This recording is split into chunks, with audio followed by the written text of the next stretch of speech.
Hello, awesome people. I hope you're having a great day today. Today, taking a look at the third and final novel in the trilogy that we've been reading. It's set in the world of Lone Wolf in Magnamund with a new character named the Huntress and so forth. It's called Echoes of Eternity. It's by Jonathan Stark. I'll link you to it in the comments below because this stuff was recently published and it's for sale from the publisher direct called Magnamund.com over in the UK, so I ordered mine and got it sent to me over airmail and such. So I'll link you to it in the comments below where you can go ahead and buy all three of them and so forth if you're interested and check it out.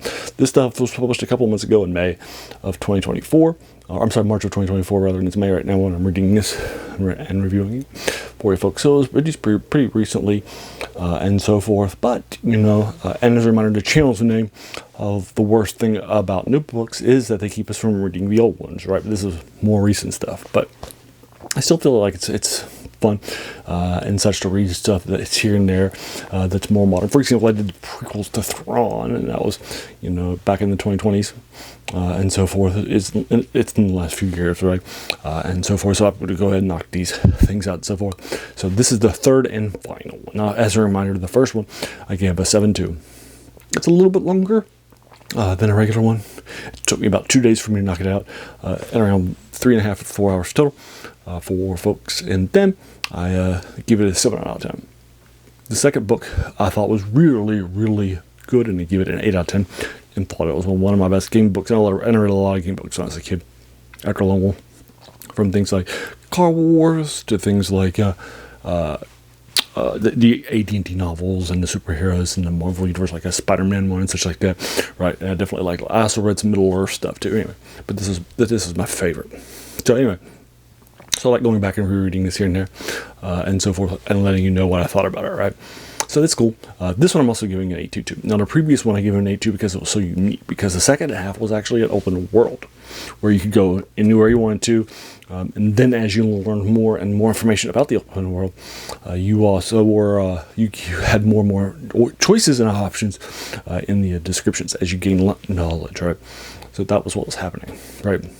So I thought it was really good, and it took longer to read, even though this one was 100 sections less than a previous, things that are in the 350 section, but it was still a longer read, and because of the open world concept, I thought it was pretty good, because you keep going back to the same place over and over and over again, right? That was pretty good. This one has a similar infrastructure. So basically, what's happening?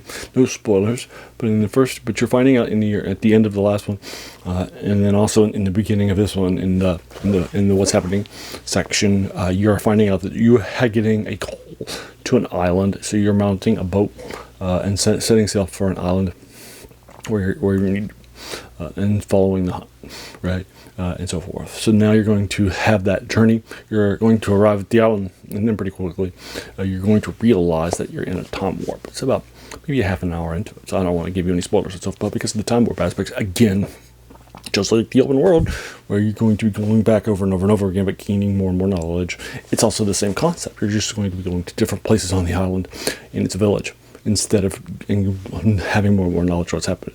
So it's the same basic concept, but done in a different way, and I like it. I thought it was pretty good, so I knocked it out in 2 days instead of 3, although you would expect 3, because of how much time the first one took. But there's lots of the island I didn't explore.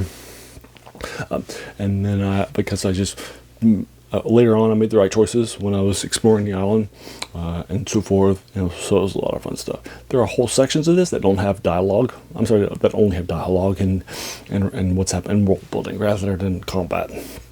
So you might go an entire hour or so without combat. But basically, I had knocked it out in my 2 hours, roughly about 4 hours or so forth. And I felt that I wasn't going to spend that much time on the last one based on what was happening in the plot line and so forth. And I was right. It was only about another 35 minutes or so forth. So it was about 4.5 hours, roughly, for me to knock it out, rather than maybe a little bit longer, maybe 4 hours and 45 minutes or something like that, roughly, for me to knock it out.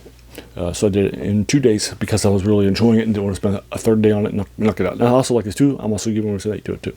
That was really good and a really strong ending. And I like the time warp aspect, where you're learning more information about the island. So that's kind of cool. So that's the basic concept of it. Against giving 8, but no spoilers for you folks. Again, I'll link you to it in the comments below. As a reminder, this character is different than the Lone Wolf. This thing. He is a Kai. He starts in the land of Summerland, and so forth. And he's basically a psychic ranger, if you will. And he has psychic abilities like mind over matter, or sixth sense, things like that. Then he has tracking abilities in the ranger things, animal kinship, camouflage, hunting, those sorts of things. So he's a psychic ranger, if you will. And you can choose up to 10 options when you're choosing his character, and you have 5 options that you start with in the first book. And then as you go each book in the series, you gain more and more. You gain more and more knowledge. Well, here you're choosing 12 instead of 10 as the Huntress, and you have a separate set of skills. None of them are the same, right? And such. And then you're only choosing 4 out of 12. And again, you're getting 1 skill in each book, levels up and such. So we talked about some of the things. For example, in the first 4, I chose alchemy, which was a good choice because you can make potions, and you can do potions when they have a time during between things.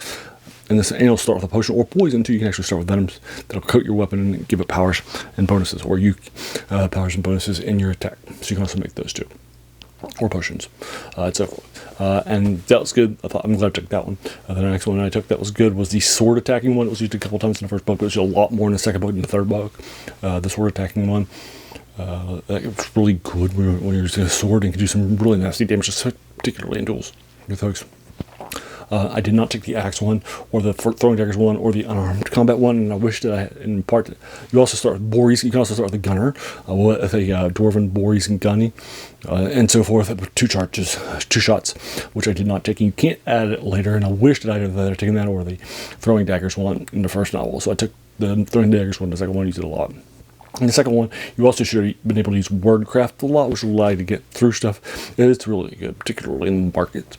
And then then I took it in the third book, but I wasn't using that often. Although I was using it in a couple places to do some fun stuff, but it wasn't that commonly used as much as it was in the second one. I also took exceptional awareness, which was rarely used ever in anything, and I wish that I had taken it because I thought it might be my sixth sense or my divination, and it wasn't used that often, right?